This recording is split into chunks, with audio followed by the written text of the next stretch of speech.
Welcome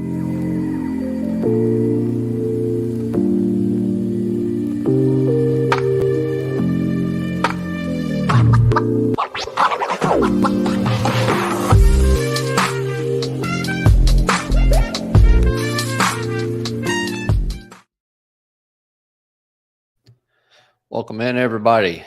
Welcome to another episode of Cap and Trade. I am your host, TexansCap. You can follow me on Twitter at TexansCap if you prefer the written form, capandtrade.substack.com. Speaking of the Substack, finally was able to do a quick write-up, did a Shaq Mason valuation, and we'll kind of dig into that maybe a little bit tonight. And might get Brooks Kubena swinging by through here. Depends on if his schedule works out with him being at the owners' meetings, but got some other things we can talk about tonight. And if you got any questions, any comments, throw them up on the board. We'll get to as much as we can. Just a continuation of free agency. And so see who's all in. STX, good to see you, bud. Sam, always good to see you, man. I appreciate the support. Like I said, if you got any questions, throw them up on the board. Make sure you hit that like button, hit that subscribe button. Really helps out the channel. I won't say the magic word tonight, I promise. So what's going on this week? So pro days went by. A lot of talk about that with who attended, who didn't attend, especially with Alabama and Ohio State pro days and how that all functionality works. The owners' meetings are going on right now. And, we finally got the Dalton Schultz contract details kind of came through. Finally got a fairly decent salary cap space update. Posted that up on the Twitter timeline. So a lot going in. Chris, good evening. Good to see you. Truth, I know you're always here. Good to see you, bud. Dalton, appreciate you, man. So with that, one thing I wanted to talk about, and this was kind of right off the top, was Lamar Jackson. So, that was just fantastic timing by him, right? He put out his little tweet letter saying that he requested a trade back on March 2nd, which is prior to the end of the franchise tag period, which was March 7th. And so, we see Baltimore did the non-exclusive tag on him. And so, he felt like the team wasn't coming close to what the valuation that he had on the contract. And so he asked for a trade. And ultimately that led to a few questions coming my way and a few other folks' way. Can the Texans go after Lamar? Can they make that work? Things like that. And so, like I always say with salary cap space and the way teams do things, for the most part, nothing's impossible. You usually can find a way to make things work if you really want the player. However, the tricky part with this is, with Lamar Jackson being on the non-exclusive tag, if the team were to put it in an offer sheet, Baltimore has the right to match. And by all accounts, it sounds like Baltimore is willing to pretty much match anything. And I really don't foresee Houston being able to put together a contract and a contract structure that would just blow Baltimore out of the water on it. So that's point one. So I think Houston or a lot of other teams, no point in putting in the legwork, no point in putting in the research and the time of stressing your administration department, your contract department, whatever they're called for your specific team, putting all that effort into putting an offer sheet together for Lamar Jackson if Baltimore's just going to come around and match it. Why, if I'm the Texans, why am I putting my team through that hours of work, days of work? Why am I putting all this in and negotiating for Baltimore is pretty much the thought process on that. So that would be point one. Point two is you have to have the cap space just to make the offer sheet. So, let's say it's a $45 million APY deal and you're able to structure it, backload it a little bit, but you're able to get that first year cap down, I don't know, 18, 22 million, something like that. Well, the Texans barely have just that much cap space now. And that doesn't account for signing the $15, $16 million draft class that you still would have to sign after the fact. So, and that's if you did it after the draft. If you did it before the draft, then you're giving up one of your first round picks, which would be the number 2 overall pick and the pick the following year. But if I know a lot of people were talking about do it after the draft, so you give up picks in 2024 and 2025. But I just don't feasibly see how it makes sense to sign him, and you get that you have that contract, and then you got to figure out a way to sign your draft class. It just doesn't align real well for me. Yeah, I mean, you could probably do some funky things. You'd maybe have to release a player, get your draft class signed, bring them back in later. It would just be some really, really funky salary cap maneuvering to go down that path. And I just don't foresee the team looking to do that. I really don't. It just doesn't make sense at this point. It seems like they've built this roster around, and they've structured all the contracts, all the salary cap things, everything built around that 1.02 draft pick being a quarterback. That's just my sense of things. So that's kind of the things I wanted to touch on with Lamar is you got to make the offer sheet.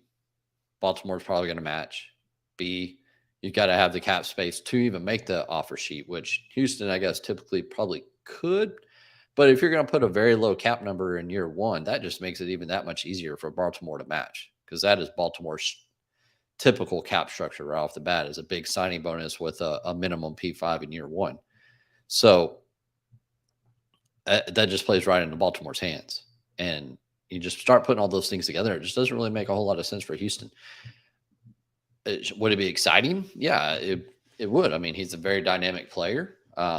You can say what you want about him, and but at the end of the day, he's a very dynamic player for him, former MVP, and you would like to think that Bobby Slowick and company could figure out a way to make him work. But I just don't get the impression that that's anything that Houston is wanting to go down that path or anything like that. So that was one of the things I wanted to get off right off the bat. But and STX is right, man. The way he nailed that statement, that Twitter letter, was spot on. And I'm sure he did the due diligence and found out when the head coach John Harbaugh was going to be speaking at the owners meetings with media, what time he was scheduled to sit down. And man, he sent that tweet right when Harbaugh sat down at the table, and Harbaugh got bombarded with the questions. So it was a very, very good play by Lamar. I mean, absent of some of the other mistakes and missteps that he's had along the way in the past probably 6 to 8 months, that was a pretty neat little deal. I will give him that. So that was pretty neat. James, good to see you. Yes, as John says, smash that like button, man. That really helps things out. Smash that like button. It helps spread the channel, spread the show out amongst the YouTube world, and get more views, get more likes, more subs, and it just helps everything out. Would Lamar be able to say he wants to go to the other team if Baltimore were to match? No. If Houston or another team made an offer sheet and Lamar accepted that offer sheet, Baltimore has the rights to match it. And if they match it, then Lamar's got to go down that path. Now, I don't know what happened. If he signs the offer sheet, which means he accepts it, then if Baltimore matches it, then that's his way of signing that with that agreement with Baltimore. So he's pretty much stuck. So like I said, I don't think Houston is able to go down that path with him. It doesn't really make a whole lot of sense to me, and I would just much rather start that rookie contract clock with Bryce Young or whoever they decide to draft. But let's see. And that's kind of a good little segue.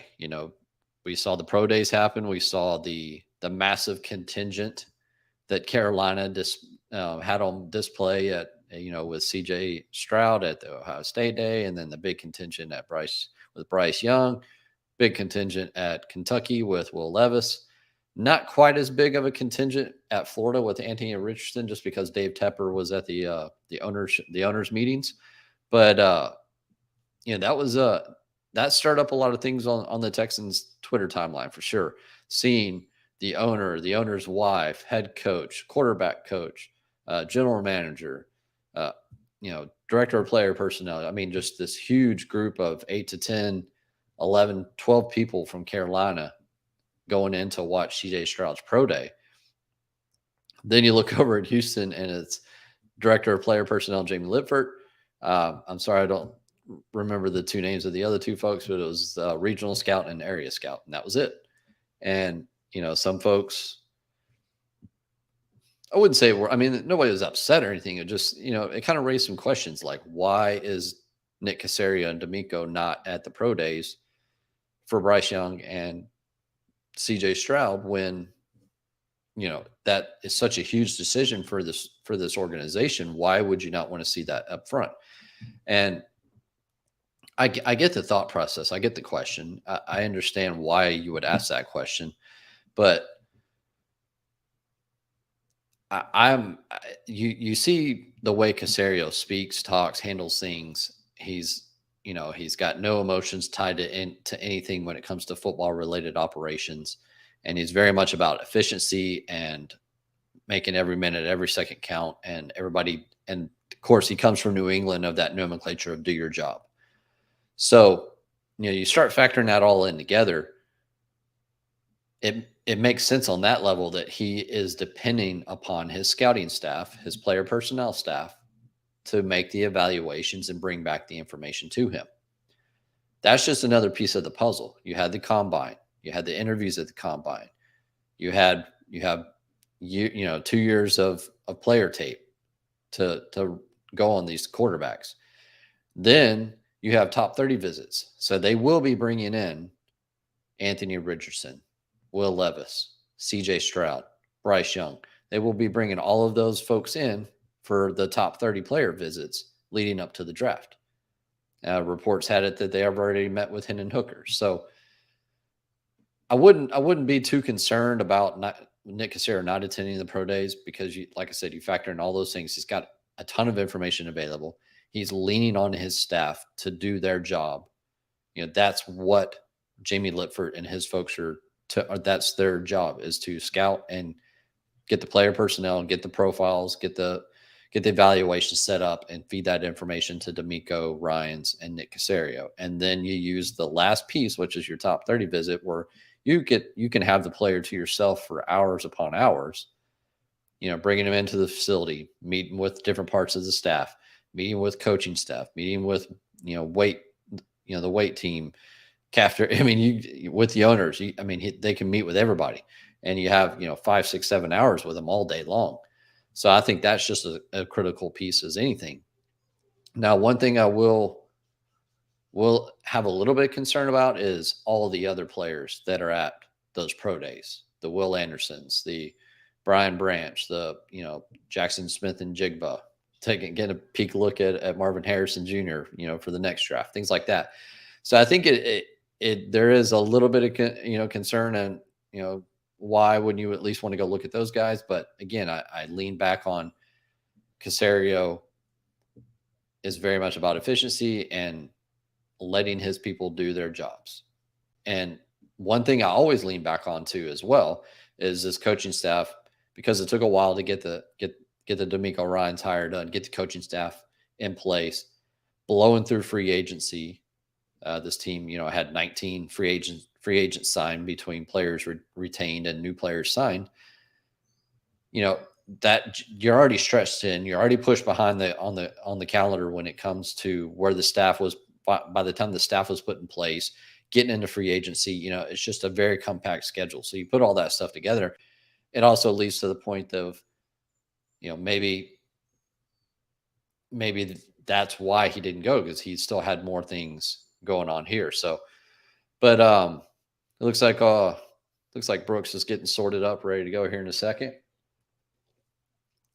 But yeah, so we'll get Brooks's takes on some of these things as well. Let's see here. So if you got any questions, throw them up. We'll try to get to everything we can, and let's bring in Mr. Brooks Kubena. of. There he is. Kind of. Uh-oh, went all black. Can you hear us, Brooks?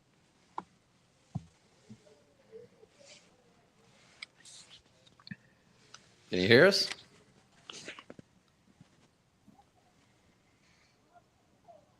Brooks? Uh-oh. Looks like he's in a car or something. Uh-oh. Let me hop back off. So we'll try to get him back on here in a second. Let's see here. Let's look at some of the comments. So did you hear D'Amico kind of tip his hand on us drafting a QB? I didn't. I mean, I saw some of the words that he spoke. I don't know that it was really tipping of the hand. But it wouldn't surprise me if new head coach still kind of getting into those things. First time in that kind of situation that something might leak through, but I still feel like Carolina's in on Stroud. I think the Las Vegas books feel the same way. He's still the leading favorite. I get all of the leaks coming down that Carolina might go with Bryce Young or they haven't made up their mind yet. I just personally don't buy any of that stuff. I think they're in on Stroud and they're going to try to do everything they can to try to leverage and push Houston into thinking that they're going to take Bryce Young and try to leverage Houston and giving up that, that 1.33 draft slot, the first pick on day 2 or something else just to flip flop for him and still get CJ Stroud. So maybe I'm completely wrong on that, but that's just the read that I have on the situation that I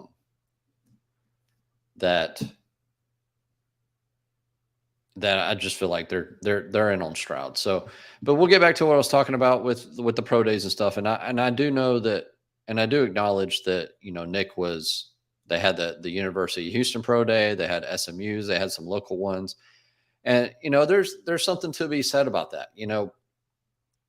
Maybe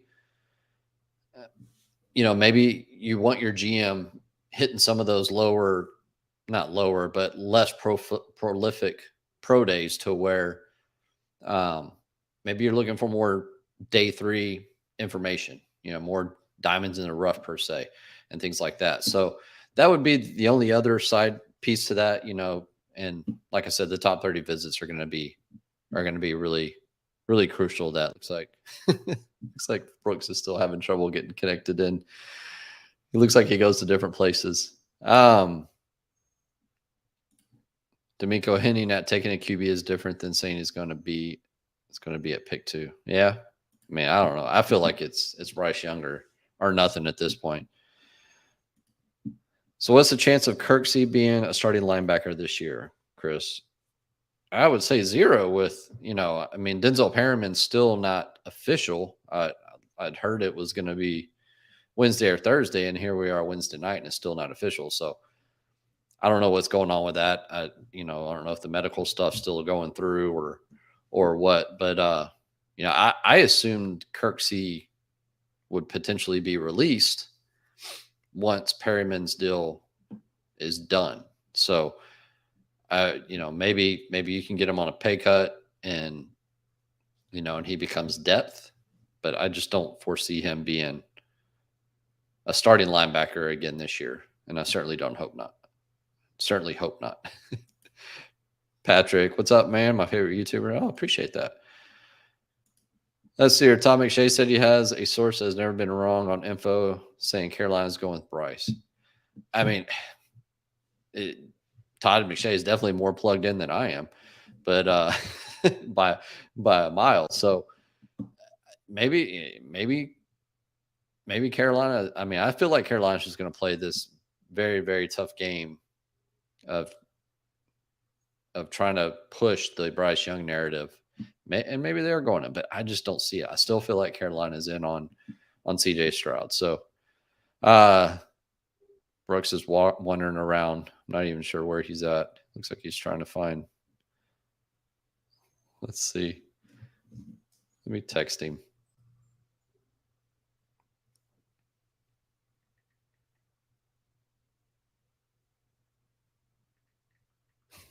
This is hilarious watching him like wander around like a lost kid, trying to find a spot. I don't know if he's looking for a good Wi-Fi connection or whatever. Let's see here. Danger Mara and McShay are saying Bryce Carolina.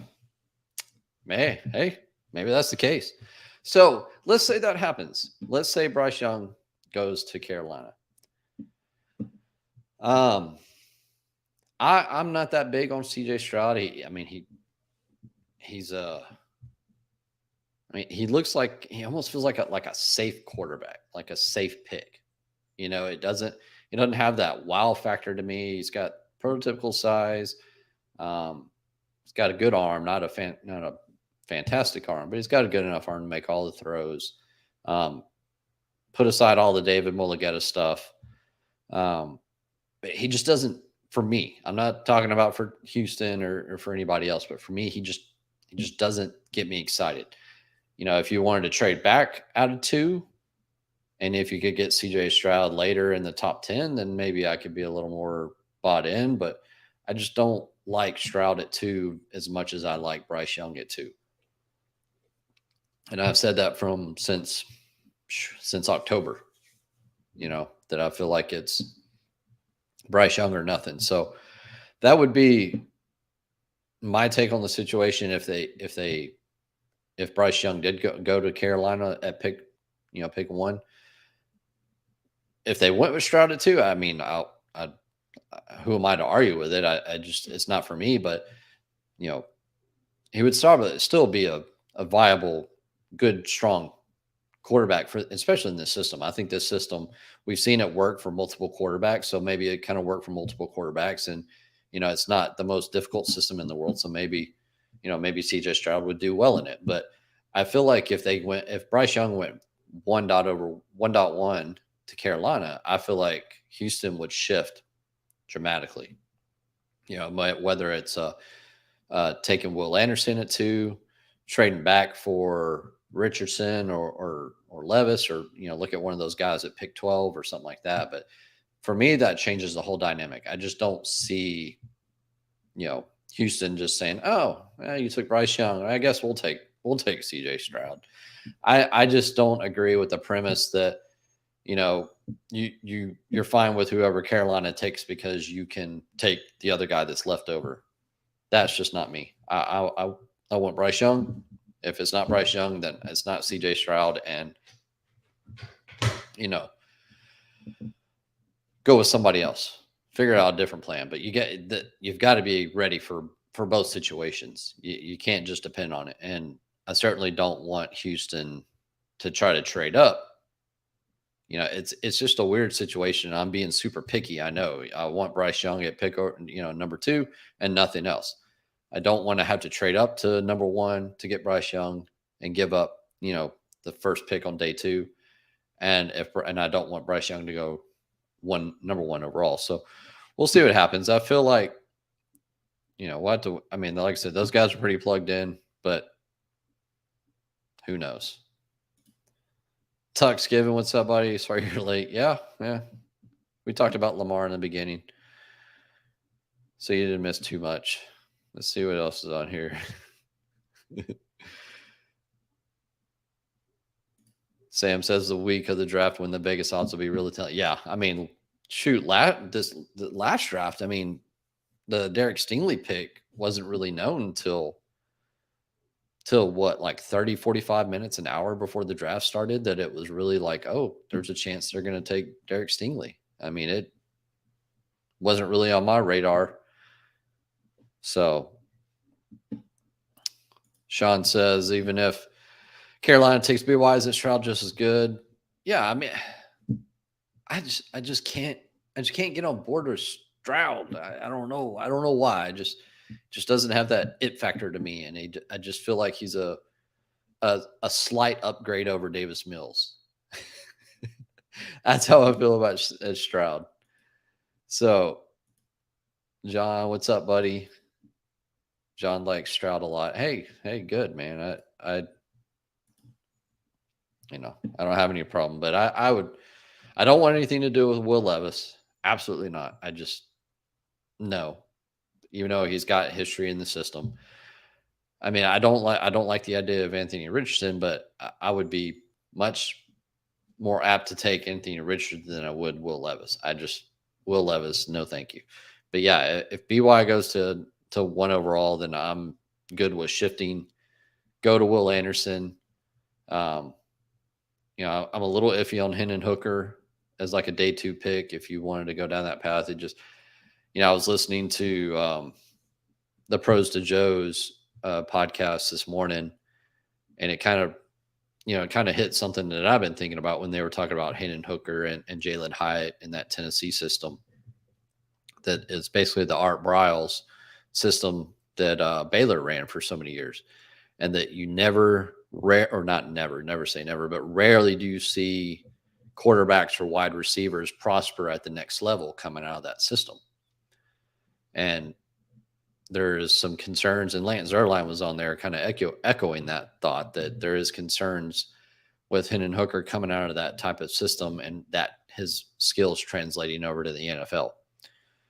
So I'd be a little bit leery based on that kind of feedback with Hendon Hooker if you wanted to look at him on a day 2 kind of pick. But I just would rather just go Will Anderson and figure out a plan for Anthony Richardson or build around Davis Mills. I mean, I hate that idea, but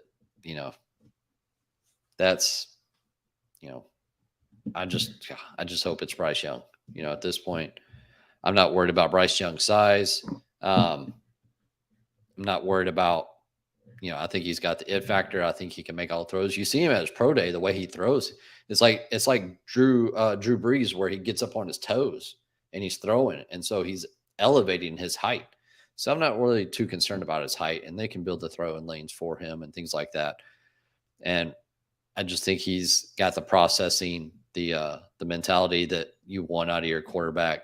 The feedback from out of Alabama is just fantastic about him, and how his preparation for the game is just way above anything they've ever seen before. And he was bringing plays to the meetings, and I feel like he's the guy. So let's see here. So what else did we have on here? So there was a question back at the beginning. It was before the show started. So TJ had asked about void years. So we're starting to see Houston bring void years into their contracts. We saw it with Sheldon Rankins, and then we saw 3 void years on Dalton Schultz. And I've said it before, the team's getting pretty tied up on the salary cap. I think they're like effective like $4.5 million, something like that, before Denzel Perryman becomes official. But the reason why Houston's using them is it's literally just to shift some cap dollars into 2024. The Dalton Schultz deal, I think they're gonna shift $3.5 million. So let me get his contract up here real quick. So he's got a cap charge of 2.8 this year, and then he'll have a dead money charge of 3.3 million in 2024. So by adding those 3 void years up there, they're able to shift the signing bonus proration. So he received a $6 million signing bonus. It's a 1-year deal with 3 void years. So you spread that money out over 4 years. But the 3 prorated years, 2024 through 2026, all that money will hit in 2024 as dead money. So that's assuming the team doesn't extend him or anything like that. I haven't seen the actual void date on the contract. If I had to guess, it's the 23rd day prior to the start of the league year next year, which is basically the day before the franchise period starts. So, let's say Dalton Schultz just has a fantastic year, right? Houston could potentially do an extension, the back half of the regular season, or they could do it right after the season. They would just have to do it before the void date hits to avoid all that money, that prorated money accelerating up into 2024. If they got the extension done, then all that prorated money out in 25 and 26 will stay in place in those individual years. So, but essentially, it's just we don't have the cap space to take the full $6.5 million this year, so we're going to place 2.8. We're going to use our accounting functions, like I say with salary cap. It's an accounting function of the cash you spend. We're going to place 2.8 million of it in the 2023 year cap, and we're going to place the other 3.3 million over here in 2024. We're just doing some accounting tricks, and we're going to put the money here and the other money here. You're leaning on a salary cap that's going to grow, and so that 3.3 million is just not a big deal. So that's how the void years work. So Truth says Cappy did a mock extension for Shaq. Yeah, I did today. I sent that out. So if you're subscribing to the Cap and Trade newsletter, you would have gotten that today. Let me see if I can get that up here. We'll take a look at it. I did I didn't go and do a full video or anything like that, like I did with some of the other contract stuff. Let me see here. Present, share screen.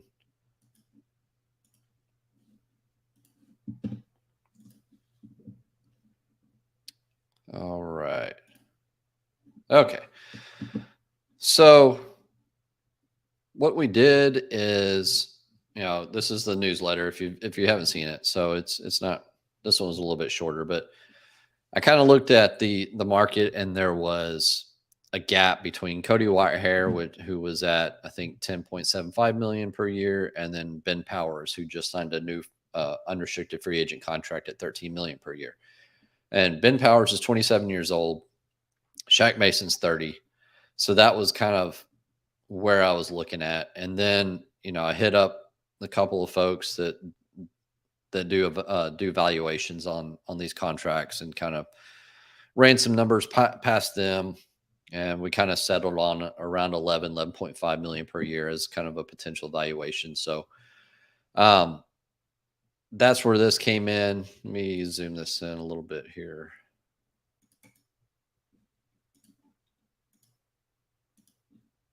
Do one more. Okay, there we go. So what we came up with was, 11.75 million per year on a 3-year extension. And I did one void year just because I wanted to spread out some of the cap, the prorated cap over a 5th year, to lower it down in the first year. And it looks like Brooks is getting sorted. So we'll get you on here in just a second, Brooks. So what we did is 22.5 million fully guaranteed at signing, which was fully guaranteed salary in year 1, or 2023 and 2024, and a $12 million signing bonus. Is that on here at all? Oh, there it is. Yeah, 12 million. And then I did 500,000 per year and per game roster bonuses, and then incentives of 500,000 per year. That was built around playing time and Pro Bowl nomination. So he could make up to 37.25 million. So if you want to subscribe to the newsletter, and you can kind of read all the details on it, but this would put him, I think, around amongst left guards and right guards. The top guard is paid over like a little over 20 million per year. So this would put him in the top 15 pay. He's due to make 8.5 million this year. So, hopefully the team can get that working. But if you don't subscribe to it, I tweeted out on the timeline, and you can get that. And whenever I do write stuff, which is sometimes more often than not, or sometimes I go in spurts. Sometimes they come out quickly, sometimes they don't. So let's try again with Mr. Brooks. Hey, you look excited, like you're a little frustrated. Well, I was gonna fly back from Phoenix tomorrow, but I was like, hey, there's a afternoon flight back to Houston today. So then I'll spare you all the details. I apologize for being late, but That's okay. here I am. So you're back in Houston now? Back in Houston. Yeah, Oh, got okay, back good. today. Spoke with Cal and Hannah McNair this morning at the Biltmore in Arizona. Closed out the NFL annual meetings, and so finished off our round of stories, and here we are back at H-Town. So here we are. So what's the biggest takeaway from the owners' meetings for you after speaking again with D'Amico and I don't know if you got to talk to Casario much at all and McNair, and just kind of overarching takeaways from being there. Well, so didn't speak publicly with Nick Casario this week. Saw him around a couple of times, but he did not speak officially in interviews. He did last year, but did talk to D'Amico Ryans on Monday and Cal and Hannah McNair this morning. Big takeaways. I thought really what was kind of the big thing from D'Amico and from Monday was when we asked him and talked to him about the quarterback situation. Everybody was wondering about Bryce Young because right now it seems CJ Stroud is, and even more so after I was talking to a few other people throughout the week with the Panthers, is that it seems like Stroud's the number one at this point. Bryce Young would then be available for the Texans. Is there any reservations about him, et cetera? But when asked about his size or anything, D'Amico Ryans is like, it doesn't matter. And that kind of shows that if he's there, that's someone that they'd be interested in. I talked to, when we were talking with Cal McNair this morning, one of the things that I wanted to talk to him about was the possibilities of trading to number one.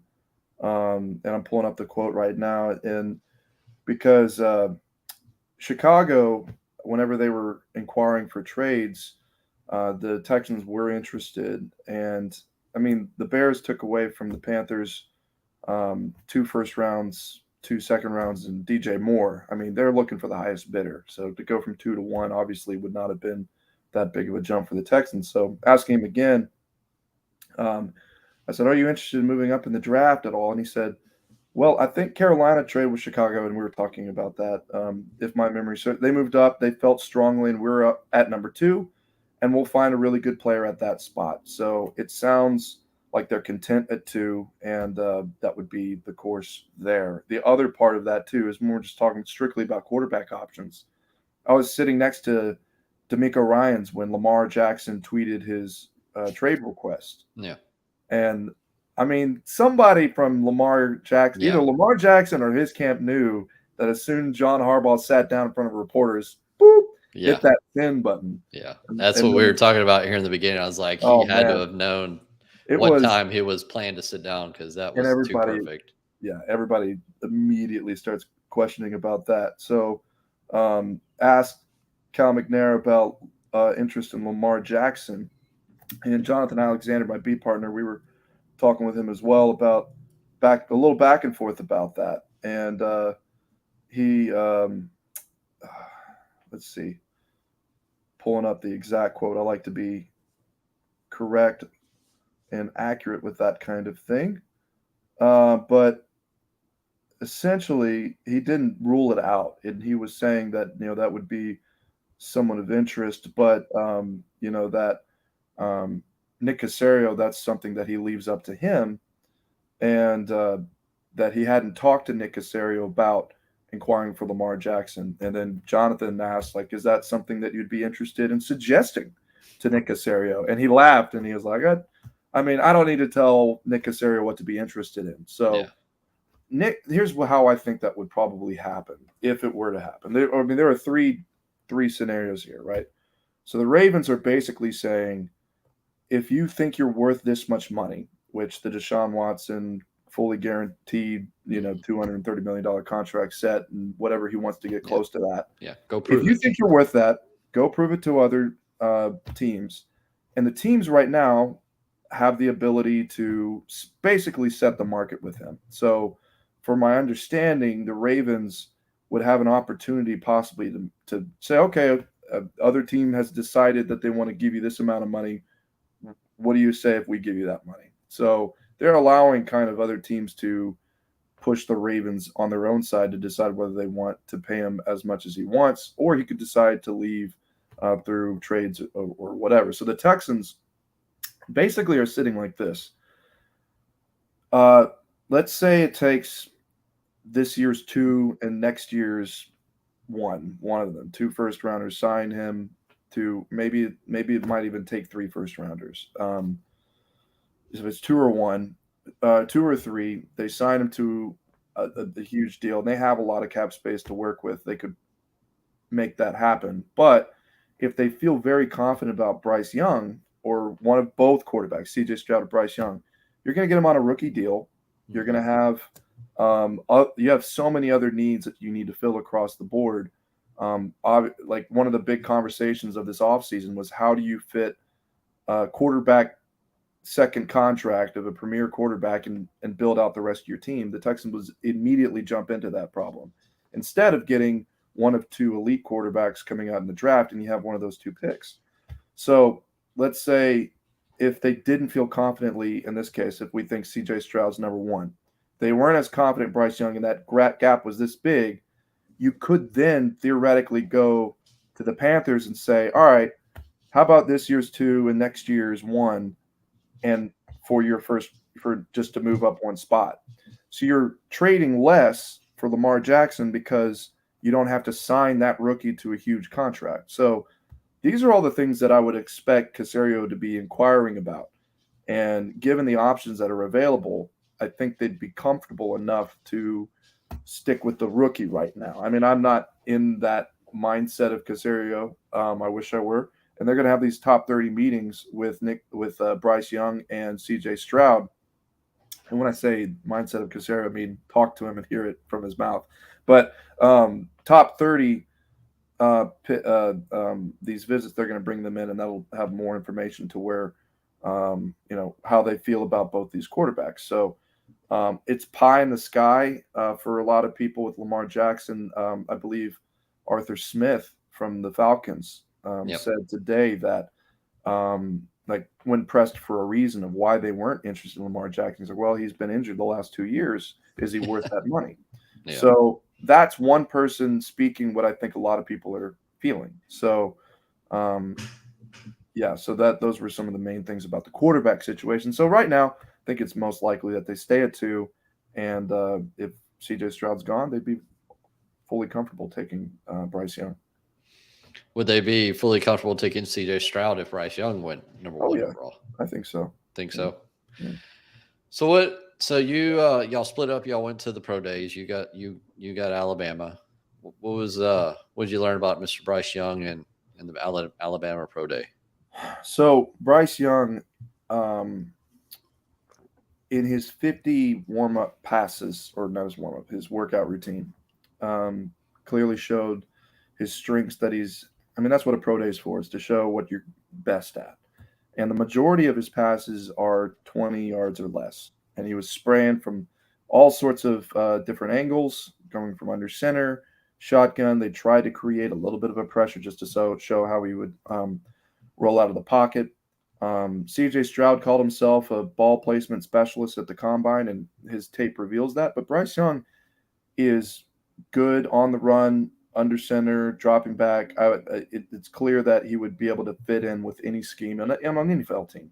And I think with the Texans, with Bobby Sloak, they're going to be doing a lot of under center. The 49ers, I think they were 9th in the league in terms of under center snaps last year. And that's still less than half. It's not as frequent as I think people would think. But the thing that I noticed, and I'm looking more into this to see how much of a tendency it is.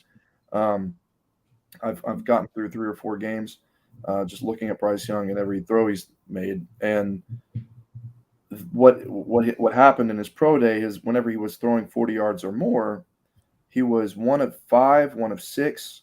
2 were dropped, a couple were overthrown. And all this conversation about his size and his height really annoyed me at first, because it was just another repetitive conversation about a dude who's too small. And in Houston, we hear that enough about people like Jose Altuve. But like at a certain point, it doesn't matter. Nick Saban says it doesn't matter. D'Amico Ryan says it doesn't matter. Anybody I talk to, says it doesn't matter in terms of just height and durability.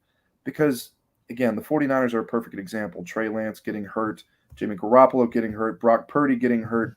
Prototype-sized quarterbacks get hurt too.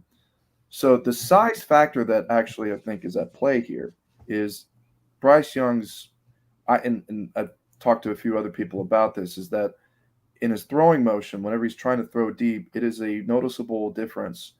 Everybody has to muster more strength whenever they're throwing deep, but his accuracy shifts, his control shifts whenever he's throwing that far. And at Alabama, in both years, his accuracy wasn't as good as, say, Mac Jones. And through these first few games that I've watched, there are a lot of wide receiver screens, sideline, trying to get someone open in space, crossing routes within 20 yards, out routes to within 20 yards. That's where his sweet spot is. Whenever he had to throw deep, there's some struggles. Now, is that enough to where the Texans are like, you know what, we're not going with this guy? I don't know. I don't think that's a good question. And if Nick Caserio had talked this week publicly, that would have been one of the questions I'd had. But the other thing that we can go back to is James Lipford, the scouting chief, the college side for the Texans. He basically spoke about them as 1A and 1B. He did not seem to have too many reservations about Bryce, but he did, whenever we were talking about positives and negatives about them, he stayed away from negatives entirely. I believe he has them. Is this enough to say they'd pick Will Levis or Anthony Richardson instead?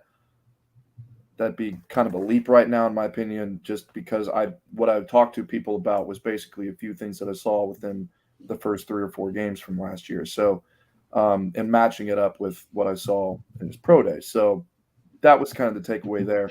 I do think all the things the Texans are trying to build through Bobby Slowick's offense are all based off of timing, based off of someone who can make throws on the run, someone who can improvise, someone who can make great decisions and in pressure situations. Bryce Young, A+ on all of those things at Alabama. I think that's enough to get someone in the door and be comfortable to spend a number 2 pick on. Fantastic. Yeah, that's interesting about the deep throw accuracy. And, I think this system probably be more dependent upon finding spacing, especially in the middle of the field, and let your playmakers make plays based on that spacing that you can create, and not just be dependent on winning matchups, more so just finding and creating space among the field. And that just, makes it that much easier on the quarterback. So I think that's a good summation of that. And, we were talking before, I was talking before you got on here that, definitely pro Bryce Young, not so big on CJ Stroud. CJ Stroud just doesn't have the it factor, doesn't have the wow, all the good intangibles that I think Bryce Young has. And and so, if the team ended up with CJ Stroud at number 2, if Bryce Young went first overall, I'm not gonna complain about it. But what is it about CJ that you have reservations about? I don't know if it's like his mentality, the way he goes about handling himself. And he doesn't seem to have that killer factor, that go for it factor. It seems more safe. I'm just gonna, he looks like he can get, doesn't get past like a second read, and he's not going to take off running. It just, a lot of these things, you start putting everything together, it just seems like a very safe quarterback. And maybe that's a good thing. Maybe that's not as bad of a thing as I'm making it out to be. He just doesn't seem like he's going to be that guy that you're down 6 points with 2.5 minutes to go that you can lean on to take you down the field. Whereas I feel like you could easily lean on Bryce Young to get you down the field in that same situation. Yeah, I mean, the Texas game was a good sign of that early last year, because it was such a back and forth deal with Alabama and them, and then having to drive the field and kick a game-winning field goal. There were many times when Bryce Young would do that. But, I mean, what you bring up is something that I remember talking to a few people at the owners' meeting about. And the thing is, the level of competition in the Big Ten, in terms of, like, I'm just looking at it right now. So they play Notre Dame opening up. You can say whether you feel like they're a premier SEC type team or not. Arkansas State, Toledo, Wisconsin, Rutgers, Iowa, Northwestern, Indiana, Maryland. And then you have games against Penn State and Michigan, and they lost to Michigan. So Not a big juggernaut run there. everybody to like SEC. points towards the Georgia game, and the Georgia game is where like, oh look, Bryce Young. I mean, not Bryce. He can do it. Can Yeah. do it, but he didn't have to in the other games. He is not under constant immense pressure by guys like all across the board in the SEC. That's just not part of the deal. Like Iowa, right? So I forget the name of the prospect defensive end. Name is evading me right now, but Van Ness. yeah, Van Ness. He didn't start throughout the entire year, so like there's that's a funky thing that Iowa does. They start their seniors. It's a seniority thing. Hey, you might be a first-round pick, but you know what? You're coming off the bench. All right, you are now our Manu Ginobili of the edge rush. But so yeah, I mean that's the thing that he's got to overcome in his interviews and his workouts and other things like that, because he didn't bring that up himself in the scouting combine. He's like, I wish I had done it more, and didn't really show it much on tape about being able to improvise, throw on the run, do those kinds of things. Yeah, so getting out of structure seems the biggest thing for me with him. But is the Georgia game enough? It at least proves he can do it. And there's a lot of people on the Georgia side that people are thinking about drafting. So, Yeah, and that's fair. I mean, I get that. I get that notion, that thought process that like he's shown you he can do it. Mm-hmm. We just need to figure out the way to bring that more out of him, and coach that up at the next level. And I get that. And like I said, at the end of the day, I'm not gonna be upset if Houston ended up with Stroud. I just would be less happy than ending up with Bryce Young. Yeah. Well, I know someone else I was talking to, he said if Bryce Young were 6'4", the Panthers would be picking him number 1 overall, and it'd be end of story. I mean, and I was like, well, that would fix the downfield throwing as well, because you'd have more leverage in your throwing to be able to get down there too. So none of those people, I mean, not that person was affiliated with any of the direct teams, but like that's kind of the talk right now. Yeah. So let's shift away from the draft and kind of get back to the team that's under contract now. Kind of feels like the team's about done with free agency. Still waiting word if the Denzel Perryman thing ends up coming through as official or not. I thought it might have been today, maybe tomorrow, and then we'll see what happens with Kirksey. But maybe there's another minor signing here or there, like the Steven Sims deal. But my opinion on this free agency, it feels like very targeted position filling signings. Like we know we have this need here, we're signing this guy. We know we have this specific need here, we're signing this guy. Not necessarily getting the best guy available. Right. But it feels like a step up in the type of player that they signed compared to the last 2 off seasons. Last 2 off seasons felt like scraping the bottom of the barrel kind of thing. This is more like not top tier guys, but serviceable, above quality or above replacement level type signings. Whereas the last 2 years were all just replacement level type signings. And then the trade for Shaq Mason, hopefully that plays out well. Hopefully he can return back to the performance of the 4 previous years before he played 1 year in Tampa. But it felt like it was more targeted type signings. And then it feels like there's less immediate holes on the roster. There's still a lot of holes in this roster, but not immediate needed filling. Like you've got to draft a rookie to fill this specific spot. It feels like they have a little more leeway with, we can draft this, absent the quarterback at 2, like at 12 or something. It feels like we can draft anybody at 12 and not have to make sure that guy is a starter day 1. You'd hope that he's a starter day 1 if you're taking him at 12, but it feels like this roster is more built where you just don't have to have that happen.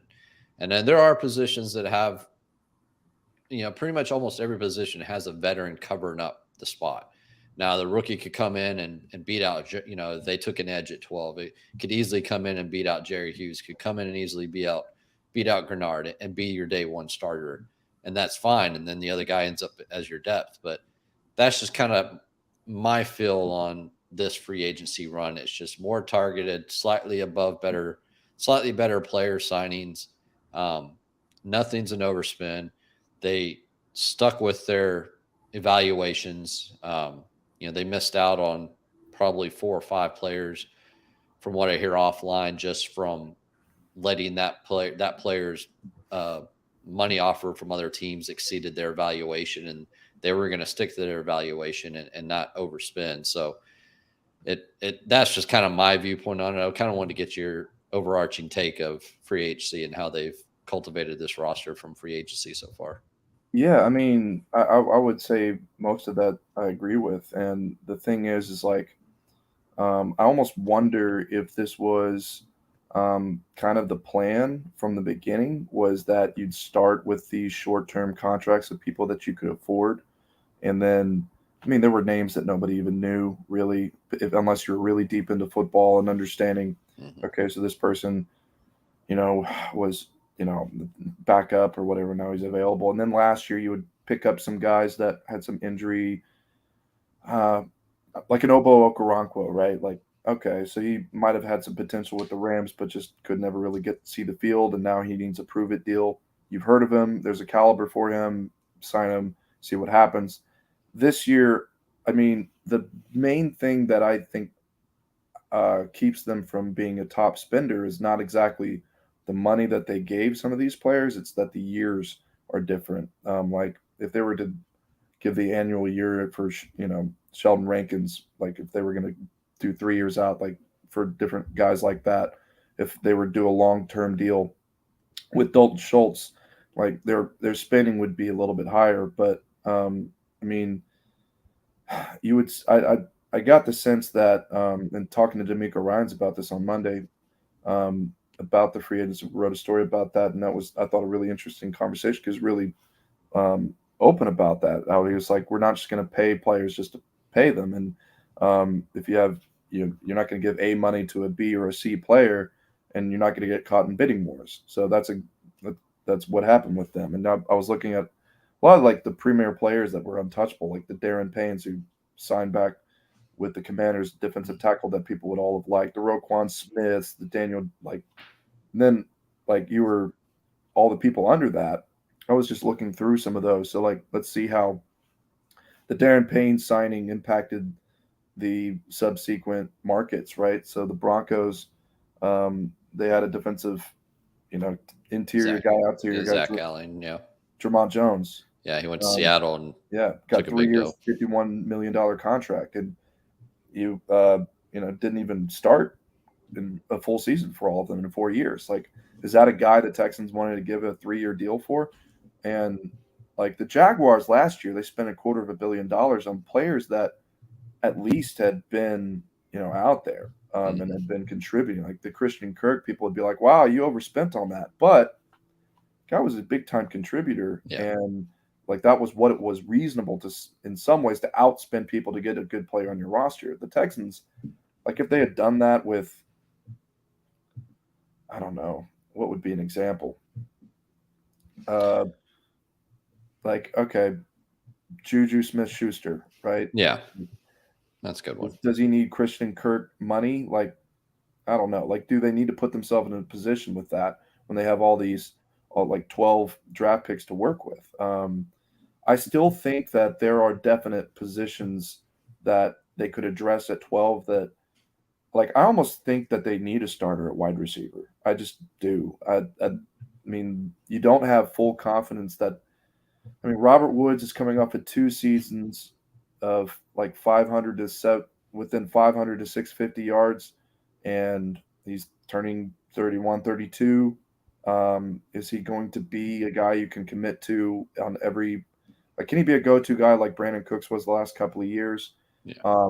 Noah Brown did good last year as really like as a third, fourth wide receiver for the Cowboys, and it was the first time he ever got significant snaps. But there's questions there. We have no idea what John Mechie looks like on the field. Yeah. And that's Nico unfortunate. Collins can't put together a full season yet. Full So season. So you need a wide receiver. I almost feel like 12 you have to. Especially if you're going to draft a rookie quarterback, especially if, like we were saying earlier, well, I was saying earlier, if you need to have open spacing within 20 yards, you need somebody that can get separation and separation quick. So that's I think something that they need to address at 12. The offensive line, I still think they definitely need to add more. yeah, They the need a center center. position for sure You don't have a needs a lot. center. I even wonder if you need a guard again, because I mean, Kenyon Green, after 1 year, you're not going to throw him out just because he had he struggled as a rookie. Casario said often that they look at it in 2-3 year increments with players like that. But Shaq Mason's entering his low 30s. How productive is he going to be long term? Are they going to sign him long term?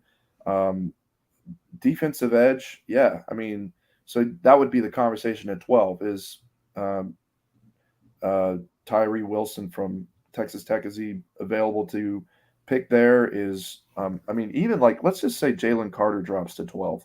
I don't think he will, but if he drops there, you've already addressed with, okay, so you have Rankins. Yeah, but you got Malik Collins and Sheldon Rankins who are going to be potential free agents next year. So there should be, if absent the personal issues and whatever issues are out there, just from a performance standpoint, that is absolutely a guy that you can draft and work him into the rotation, and then he takes over that spot in 2024. Probably the back half of 2023. Right. But that, it's just, that's what I'm saying, is like a lot of the veterans this team signed, it's just kind of a bridge for the first half of the season, first 10 weeks of the season, until the draft pick or whoever can float in there and pick it up and run with it. Or whether it's a 2-year thing or whatever, because, like certain positions like tight ends and things like that seem to take a little bit longer to develop. And we see this is a very big tight end class. So, do you end up finding a very good tight end in the third round? And maybe that puts a question mark on if you need to re-sign Schultz. It gives you a little roster flexibility for the future. And that's one of the things I wanted to ask Casario about this week, if we had been able to, was like, okay, you have the Obo Chronicle situation where you bring him in, he gets an opportunity, he looks really good down the back end of the stretch, and then he gets a deal elsewhere, and they didn't re-sign him. Whether that's schematic or whatever, or what, you're now at the risk of, if Schultz does really well, if Devin Singletary does really well, all these 1-year guys, Rankins, whatever, you can't keep them all. Or what's the strategy there? Is it a bridge, or do you have a confidence that through conversations with these guys that, hey, if we're a coming up team and we make a Jacksonville type run and surprise everybody, or get to a Detroit Lions type of turnaround where you're at least at 8-9, 9-8, kind of around there, will they stick around? I don't know the answer to that. So we don't, but we've seen now, albeit it's been very low level deals, but we see Casario is willing to do in season extensions as well. So that's always an option. Last year he didn't. I think he did one last year. Yeah, Cashman. Yeah, and the year before that was Tremont Smith and Burkhead. So like I said, they've all been low level type of extensions, not anything above anything big deal or anything like that. But that's always an option. But that's kind of like the backdraw. You have pros and cons to these 1-year deals. Pros is you have this roster flexibility, but the back problem is if the guy hits, then you're having to repay him at the next market value. Whereas if you had signed into a 3-year deal and he hits, more than likely the second and third year numbers that you have in place on that contract are going to be below market value. So that's kind of the hedge that you have on that. And there's some injury liability associated with 2-year contracts versus a 1-year deal. But it just, that seems to be his MO at this point, is just sticking with the 1- and 2-year deals and nothing more. And, if the guy hits, then you hope you can you can get them re-signed. So because that strategy leaves you really reliant on hitting on your draft picks. mm-hmm. Because I Yep. mean, those are the long, consistent ones. And right now, we're looking at the 21 draft and wondering if any of those guys are going to start. So, I mean, how long? So, let's say they go another year. Now you have Stingley on his third year of the 25 season. Now we're getting way out ahead. Mm, But, like, are you then starting to, I don't know, supplement the rookies you have around with like long term. Basically, the question I would want to know is, are you building through the draft? Like initially, that is that where your foundation you think you are, and you're just kind of getting these short term players to give you flexibility to eventually, once you have your base of rookies, to sign the big free agents that match up with that. And yeah. if that's the case, it seems to make sense because throughout the past couple of years, there's been very little to no change through their scouting department. Even through this past offseason, no changes in the scouting department. So that means Mm, they have a lot of confidence in at least the evaluation of players that they're going to add, whether it be rookies or or free agents. yeah. Yeah. It's an interesting conversation. One I would love to have with the team just to get the philosophy behind it. And do you, like you said, if you start hitting on your draft picks and you start having to re-sign those guys, then does that change your thinking of how you manage free agency?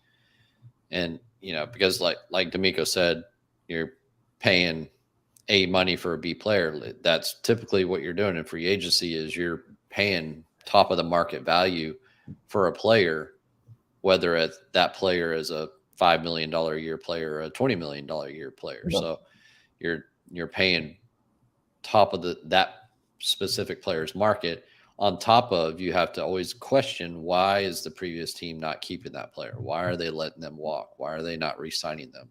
What are, maybe it's a change in system, changing coach, and sometimes that's the case. But there's other cases like, well, they're not re-signing him for a reason. We need to figure out what that reason is. So Right. free agency is always a crapshoot, always has been, always will be, and hopefully Dalton Schultz or a couple of these players will end up hitting, and maybe they can retain them this time next year instead of watching them walk, because they're until they get a bigger foundation of a roster. They're still, like, next year, they're more than likely they're still going to have a large number of free agents to sign just by proxy of the 1 year deals that they did this year. So they're probably 2 or 3 years away from being able to play in the compensatory pick game. So until you get your free agent, your rookie foundation in place, till you get into that Baltimore Ravens type of foundation, then is when you can start really letting players walk, because you already have a drafted player in place ready to backfill that spot, and then you can play the compensatory pick game. But they're still a Yeah. couple of years away from that process. Right. So Well, right now they got a compensatory Mr. Irrelevant. So there you go. yeah, I saw that. Yeah, that was the league. It was a supplementary pick. It wasn't Yeah. a compensatory pick. Because they took away their fifth rounder, so they ended up getting a six pack just because they were number 2 on the list. Yeah, I asked the McNairs this morning about that and the appeal process, and they were like, they weren't happy about the fifth round pick being gone. Let's just say that. I talked to a few people, and they were just dumbfounded that that was the penalty. Like, based Yeah, on based on the fact that it was what it was with the that they were paying for hotel or whatever. In most cases, that would have just been a salary cap adjustment on the books and nothing more. And I am steadfast. You will never be able to convince me otherwise, that this was the NFL's taking their chance at, we couldn't punish you for all the crap that y'all did or didn't do with Deshaun Watson. So we're going to use this situation to do it. yeah, But use the cover of what the yeah. real detail is. And That would I'm be that. convinced that's what happened. That is how I understand it because I asked Roger Goodell yesterday about the timing, because the timing was also interesting because they had their whole investigation into Deshaun Watson. They leveled the fine in August. So then in March is whenever they released that the Texans were. So that's about almost half a year. Yeah. So what happened between that, and that's what I was asking Roger Goodell, was that was there a separate investigation? Was there some other revelation, whatever? And he said it was the same one. They discovered in that, and then there was the appeal process. So that means the Texans were fighting that for a while. So the NFL didn't even say what the off-site gym membership was. They didn't really say much in their release. Now I talked to some people that I knew around that, and they confirmed that it was the Houstonian. Everybody could probably get that sense because everybody knows the story, the investigation, what happened. So yeah, I mean, this was a scenario where the NFL was drawing the. I mean, Tony Busby, who represented the women who sued Deshaun Watson for sexual assault, said that, I mean, he sued the Texans too, and said that they enabled Deshaun Watson's behavior by setting him up at the Houstonian, and so the NFL, through their investigation, through that, calls it a salary cap violation. And in some ways, it's like, I mean, like there are other examples, and through other, not even sports related instances where like the I don't know, Congress will go into an investigation and then they lead into different things that they find. I mean, through the Washington with the Washington franchise, they go through a thorough investigation, find other things, and then you end up punishing them for that too. So that's also kind of what happened here. Yeah, you're never gonna get me off of that hill for sure. So, all right, so yeah, that's about all I had tonight. Sorry for being late. Oh no, you're good. Definitely a exciting 4 weeks heading up for the team. Like I said, I think free agency's more or less done, and then we'll just have to wait and see how things shake out between the 18 million mock drafts that everybody runs through over these next 4 weeks, and see what the team can come up with, and heading up to draft night. And I saw a couple of questions that had come through about explaining void years. Just if you can, go back and rewatch this. I did, if you were late to the show like Brooks, I did cover some void years at the first part of the show. So hopefully you can, the folks that were asking that question can go back and watch that part. But what's your favorite Taylor Swift song, though, Cap? Who was that? A birdie question? Yes. He's my biggest fan. He loves to tell me I'm wrong all the time. Oh, I mean, my favorite Taylor Swift song. So I really don't listen to a whole lot of Taylor Swift, but I still like "Shake It Off." I mean, all right. Hey, it's still a good. It's still a. When it comes on, you just have to sing it. That's all I had to say. I can't not. So, all right. Welcome to New York was pretty good too, because when my daughter was younger, that was one of her favorite songs to listen to on the way to school every morning. So that would be my choice. All right. Solid choices. All right. Well, we will call that a night. Appreciate everybody listening in. I will be out next week, so no show next week, and we'll resume the week after that. A little vacation next week. So with that, we will call it a night. I'll get the podcast version up later this week, and I appreciate everybody listening in. And make sure you hit that like button. Make sure you hit that subscribe button, and follow Brooks on Twitter, formerly known as Digi, at Kubena, and follow his work at the Houston Chronicle, HoustonChronicle.com, and follow me on Twitter at TexansCap. So with that, we will call it a night. Everybody have a good evening. Thank you.